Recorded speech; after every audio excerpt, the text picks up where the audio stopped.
কেউ যদি মাদকদ্রব্য সেবন করে তার 40 দিনের নামাজ কবুল হবে না। সিগারেট একটা খেয়েছি, 40 দিন নামাজ নাই। এরপর যদি সে তওবা করে আল্লাহ মাফ করে দিবে। আবার যদি মাদক খায় আবার 40 দিন কবুল হবে না। যদি আবার তওবা করে আল্লাহ মাফ করে দিবে। আবারও যদি খায় আবারও 40 দিন কবুল হবে না।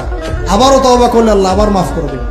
চতুর্থবার সে যদি মাদক খায়, আল্লাহ রাসূল সাল্লাল্লাহু আলাইহি ওয়াসাল্লাম বলেছেন আল্লাহ পাক কিয়ামতের মাঠে তাকে তিনাতুল খাবাল পান করাবেন। কি পান করাবেন?